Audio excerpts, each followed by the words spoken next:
Hey guys, and welcome to Dan-gler Sea Fishing. Tonight I'm fishing Shanklin.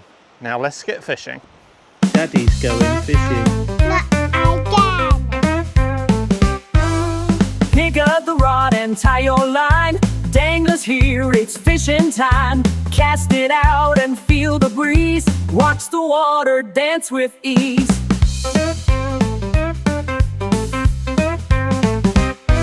Sun is high, the water's bright. Patience pays, the bite's in sight. Feel the tug and hold it tight. This one's gonna be a fight. Hook, line, sinker, hear that cheer. Danglers catching fish right here. Reel it in, don't let it go. Every catch is quite a show. So, as I said, tonight I've come out to Shanklin. Why have I come out to Shanklin? Because I'm after a sole. As I mentioned before, I am in a sole comp, so I am looking for a sole. The other species I am looking for down here are bream and bass. I think I've probably got more chance of the bream, but I do get sole down here, but whether they're going to be big enough, I'm not sure. But I was looking for a venue that worked well because we have quite strong winds tonight, and I wanted something that was nice and sheltered. And there is a huge cliff over behind me which shelters this little spot lovely. So it does reduce that wind right down and makes it nice and fishable. So targets, I am using pretty small hooks. I've got size 6 hooks on 2 hook clip downs, and I'm predominantly going to be using worm. I have brought a couple of little fishy baits with me just as well. Probably more chance of picking up a bass or something on those. But predominantly I'm going to be using the worm. I'm not going to be fishing a huge amount of time tonight. I'm fishing tied up. This is a tied up venue. It tends to fish best on the tied up. And what I'm going to be doing is I'm going to be dropping one in short and one pinged out as far as I can get. I'm going to be using plain leads. I do find plain leads tend to be better for picking up sole. And what tends to happen down here most of the time is if I do happen to get a sole, there will probably be a bass attached to the rig at the same time. I'm not really sure why. I assume that maybe the bass picks it up and the sole sees the attraction of all the movement and stuff like that, and then it draws it into the bottom hook, or whether it's the sole that grabs it, causes a bit of commotion, and then you pick up a bass on the top. But it does seem to be the way that it happened. It happened like that when I fished down here last time, and it happened like that a few times when I fished down here last year. So, as I said, my rigs, they are 2 hook clip down, size 6, with 25-pound fluorocarbon snoods, nice and short. Reason I've gone with short is because I'm going to let this move around a bit. Keeping them shorter does tend to stop them getting too tangled. Longer ones do tend to get tangled, but I want that little bit of movement because it does seem to attract the sole better. So with my ragworm, I'm going to be using a needle tonight. Reason I'm using the needle is because I'm using size 6 hooks and they are so small that it does make it quite difficult to get enough round the bend to get a good amount of worm on there. I don't want it fully on, so what I'm going to do is I'm probably going to go about halfway down and then just leave this bottom wriggling around because I want that attention. Sole are inquisitive and they do like that movement. So for those of you that are not familiar, I'm just going to show you how to bait up with a baiting needle. So with a baiting needle, you've got a pointed end and then a hollow end. It's got a little hole in the end, as you can see there. So what you want to do is you want to take your pointy end with your worm, and then you want to pop it through the mouth, threading down the body, keeping it nice and straight. And then coming out wherever you want. You can go all the way through, but you will find that if you thread it too far up the line, you'll get false bites because the fish will be biting up here instead of where your hook is. So I'm leaving a little bit there because I want that movement there to try and attract the sole. So once you've got your worm onto the needle, you just want to take your hook and you just want to pop it, the point of it, into the end of this needle. So once you've got it there, then you want to just pull your line tight and hold it against the needle, and then slide your bait up, and then you should end up with a nice bait And as you can see, my hook has just come out exactly where we went, halfway down.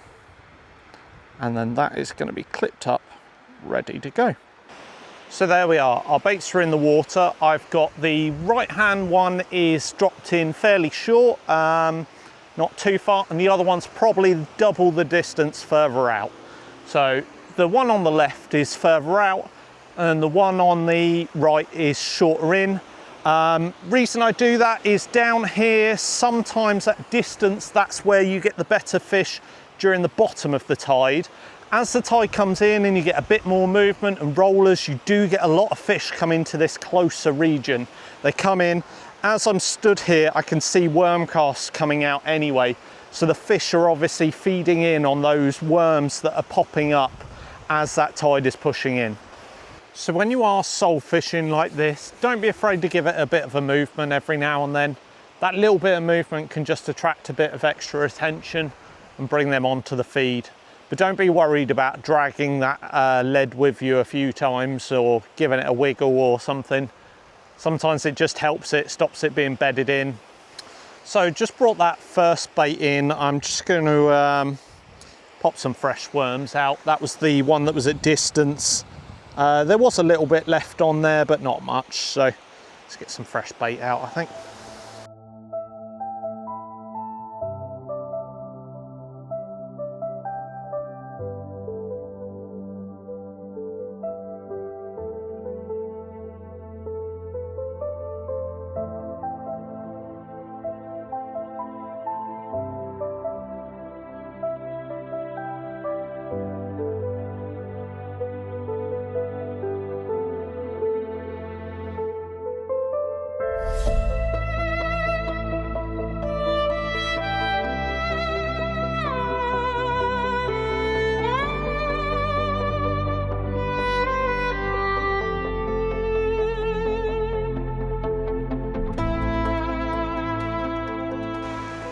So one thing I am going to try with my sole fishing tonight, which I don't normally do, is I am going to try using these little glow balls. These ones are not pop-ups, they just provide a bit of movement, but the black and green is, I think it imitates some kind of mussel that plaice and stuff feed off. I think pea mussels, something along those lines. So I'm going to pop that on the top hook just to see if it works as a bit of an attractant. As I said, sole are quite an inquisitive species. So that little bit of movement and a little bit of colour. I've got my UV torch with me, so I'm going to charge these up nice and bright, then pop them out there, and that little bit of attraction might bring something onto the feed. I'm only going to pop it on the top hook just to see whether the top or the bottom get taken, just to see whether it has a difference on that same hook. And I'll probably do the same on the distance one when I bring that one back in. Now, I'm sure you probably want to use more than one, but I don't want to put too much on there because I don't want them attacking those. I want them attacking the worm where the hook is. So just for reference, I've just stuck these under my UV torch just to see how they glow. That's what they look like when they've come fresh off the UV torch. And I'll give it 5 minutes and see how much they're glowing after that. So, because I'm sole fishing, I am using my C6 low diameters tonight, and I've paired them up with my 7HT Millionaires with 25-pound fluorocarbon coated Japanese line. It is, I can't remember the brand, but it's a tournament casting line, so it is 0.3 in thickness. I know it's not that big, but it's quite a strong breaking strain for that size. So that's what I'm using. Reason I've picked that is because I can ping it out nice and far, especially with a plain lead. I can get a nice amount of distance when I need to on a beach like this. So we're just 5 minutes in. As you can see, they are still glowing. It's hard to see in this light, but they are still glowing, which is positive. So at least we get 5 minutes out of them. Well, we're now 10 minutes in, and I don't know if you can see, but they are still glowing, which is good. That's what I want, is at least 10 to 15 minutes of at least some colour being in there. They don't need to be bright, but just a bit of colour, especially in the darkness, might just help me draw that fish in. So it's good to see that they are sort of holding that colour. So just had a little bite on the right hand one. That is the one that is furthest out, so it might not register as hard as it normally shows up. But when you are fishing for sole with these small hooks, you do want to give it lots of time. Make sure that that fish is really on there. Plus, because you leave that little bit of tail, sometimes they will just peck off a bit of tail, go away, come back. So give it time to develop. Make sure that fish is on there before you pull these in. Bit of a waiting game sometimes. If it was a conger or a strap, I'd know, because it would just keep going. Oh, there we go, another one.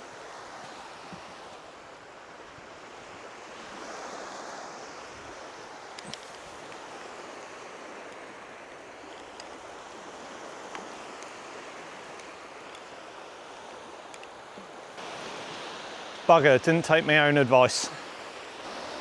If I show you from there, as you can see, they are still glowing. We're now over 20 minutes in, so the fact there's still that slight bit of glow, I think is a good sign. Can't believe I was just telling you guys to let the bite develop, and then I've struck too quick and not hooked up. Reason I struck was it did look like it was going quite consistently, so I thought that fish was on, but I did forget I'm using plain leads and it can take a little bit longer to hook up, whereas with a grip lead it can help you set that hook nice and quick. But at least we've got a bite, positive, and yeah, let's hope we can have a few more now. So I did forget to say earlier that my friend Neil is fishing with me tonight. So if he does get anything, maybe I'll be able to bring that for you later. He did really well in the comp on the last video. Had a beautiful bass and a smooth hound and managed to beat me by 2 ounces. If I knew it was that close, maybe I would have been fishing with some worms, see if I could grab a pout at the end.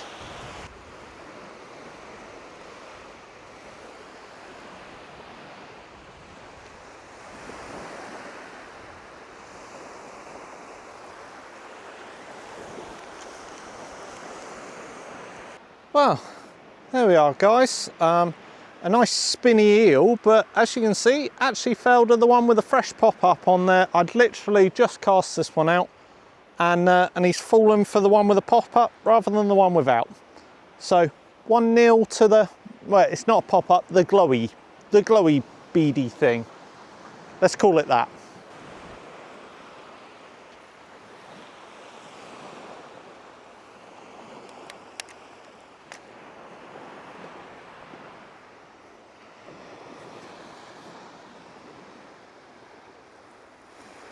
Oh, and we're on again.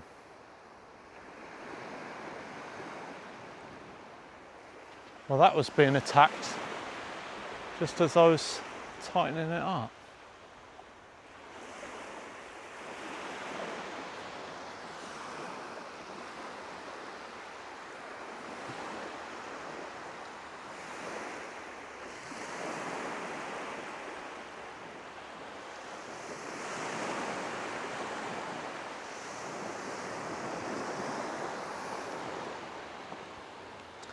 Felt that one biting just as I was tightening it up.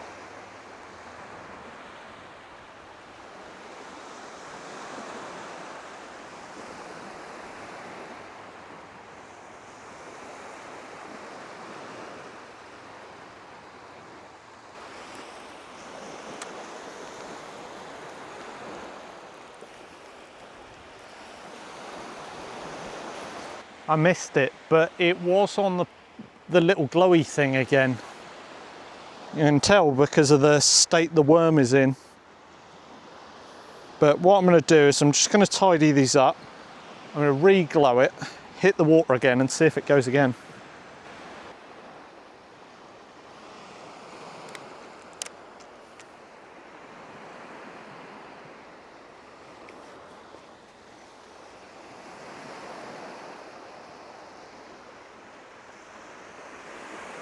Oh, and again.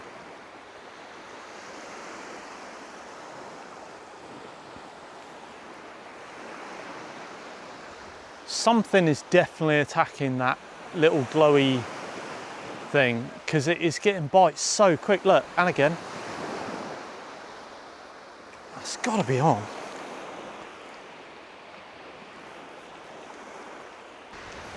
Missed it again. They must be attacking the glowy thing, so I'm going to put it out and I'm going to give it a little bit longer this time. In the meantime, I'm going to get the other one in, charge up the glowy and see if that one works as well.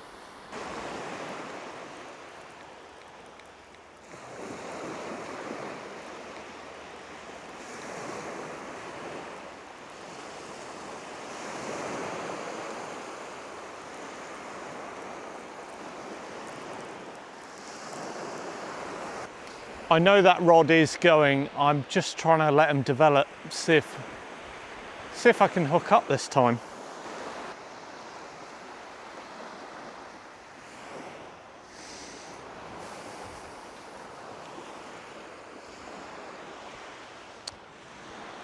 That one's still going. There's got to be a fish on this one now.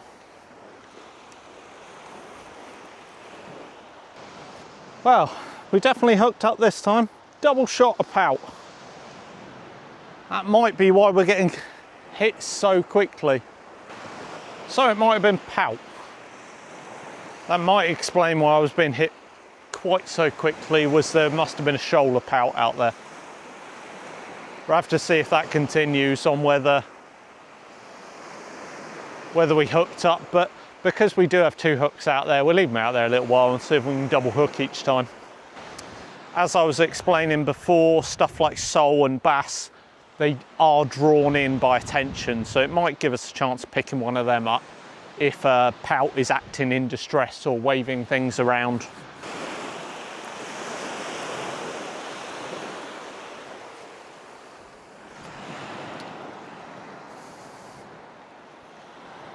So guys, we managed to get ourselves another double shot. This time we've got a conger on the bottom and a pout on the little glowy float thing on the top. Oh, there's a bite on the other one.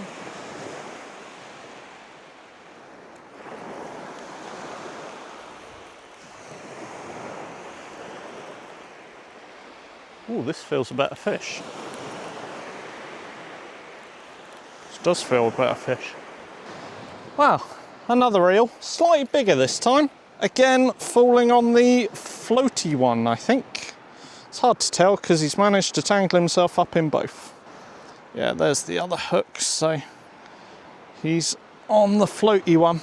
Anyway, I'll get this guy back, then we'll get back out again.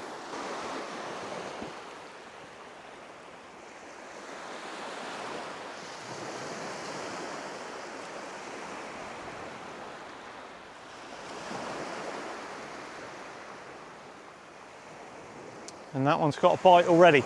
Literally, they're just going in. Look.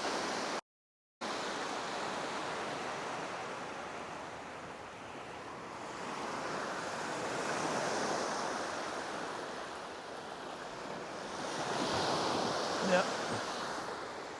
This is mad.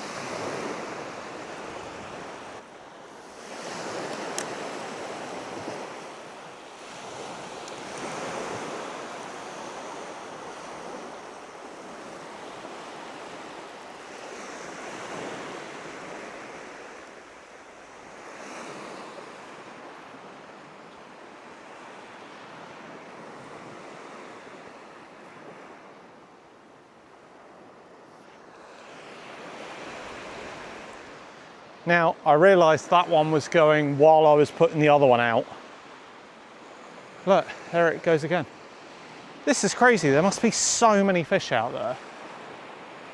Or it's the fact that something's glowing that seems to be attracting them, but this is mad how quick these bites are.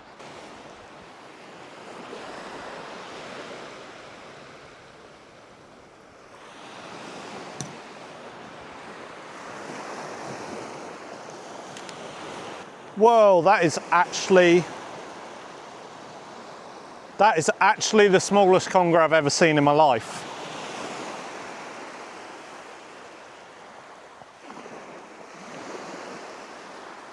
Well, we've got another double shot. We've got the world's smallest conger, and I know I've said that in another episode, and a pout. But this really is the world's smallest conger, so let's just get this pout off. Pout's going back. Look at the size of this conger. That is quite possibly the smallest conger I've ever seen in my life. Look, it's like the size of my hand. That's mad.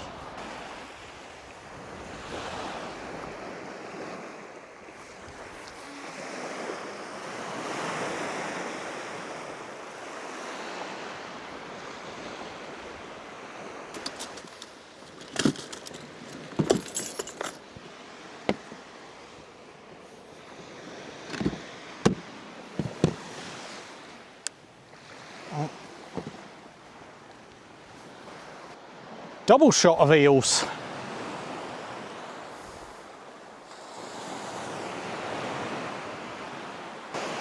Well, I'm not gonna lie, I'm actually having really good fun. This is mad. There must be so many eels out there, it is ridiculous. Literally, the baits are hitting the water and I've got a fish on.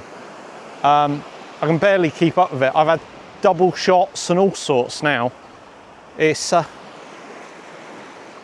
like pier fishing during the summer for wrasse.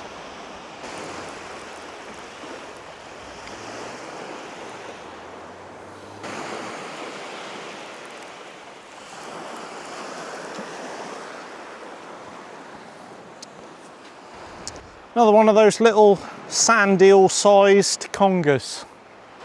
I actually don't have a clue how many fish I've had now, but it feels like a lot.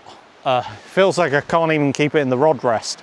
By the time I've managed to get both rods up together, there's already a fish on one. It's crazy. And another double shot. I've never seen quite so many tiny eels. This is just mad how many is down here.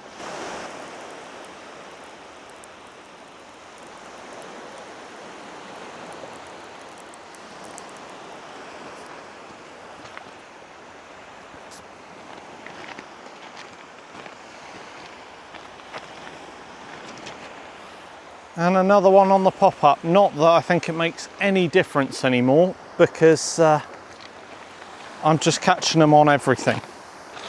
Right, I'm gonna have to call them my last cast.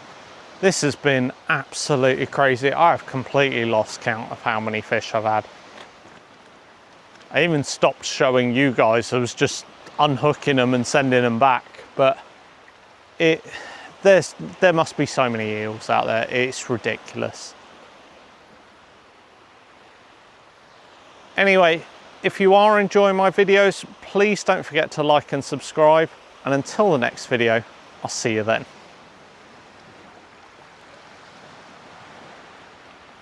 Or possibly until the next fish, which will probably happen before I manage to pack up. I don't know.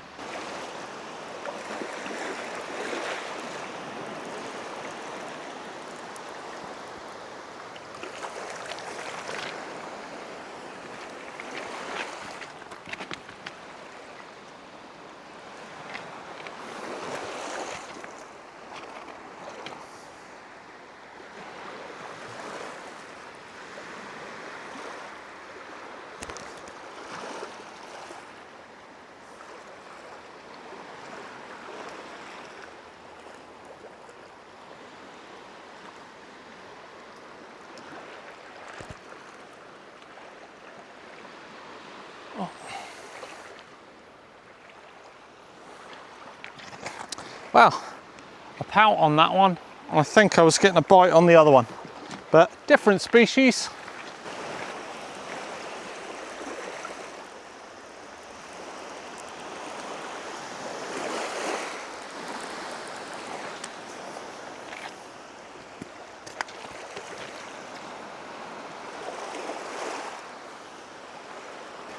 And an eel on the other rod. As I said, crazy fishing tonight. Just couldn't help but catch. There was that many small fish out there. All packed up, the lines are in, the tide has turned, the day's grown thin. So hit that sub, you won't wanna miss, 'cause Dan-gler will be back again to catch more fish. Again, fish and again.